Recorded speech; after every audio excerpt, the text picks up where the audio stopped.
Hello, ito, mag-deliver tayo ng karyoka. Yan. Idawin natin sa palengke. Tara, samahan niyo ako, mga friend. Yan, bumili ako ng saging sa bayan. Lalagay ko sa putsero. Magluluto ako ng putsero today. Yan, bumili ako ng karne. Yan, nandito ako sa palengke. Ayan. Nandito sa mga sabungan.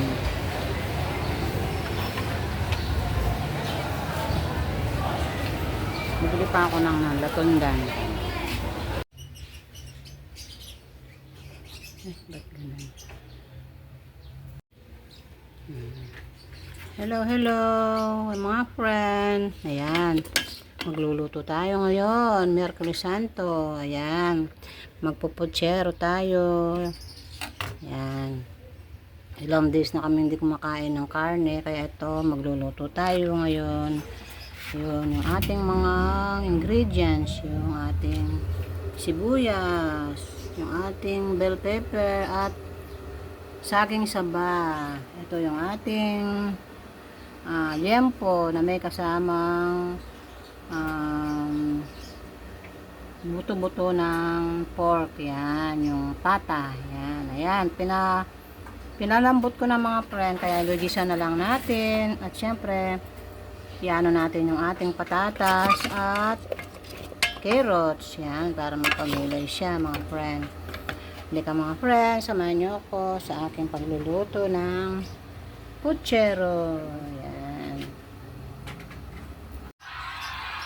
Ito mga friend, ito yung ating putsero. Ayan. O, diba mga friend, ang sarap.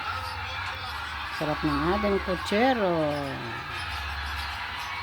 Ayan, nandito tayo sa kubo, nagluluto. At nagsasaing tayo dun sa ulingan. Yan. Mahal ngayon ang gas mga friend.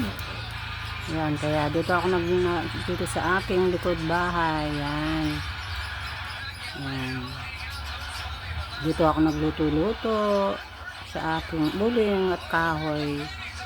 Yan. Alam niyo naman, mahal ngayon ang gas. Kaya tipid-tipid lang mga friend, diba? Yan. Luluto ako ngayon dito sa aking kubo. Ayan.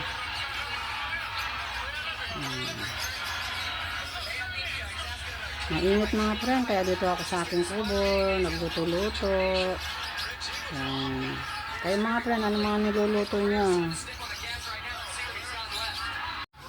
Yan, bakasyon ng mga ating mga estudyante, kaya pakakainin natin sila ng masarap na ulam, yung putsero, na may patatas, saging na saba. Ayan, may saging na saba, tsaka carrots, tsaka ng bell pepper. Yan, yung ating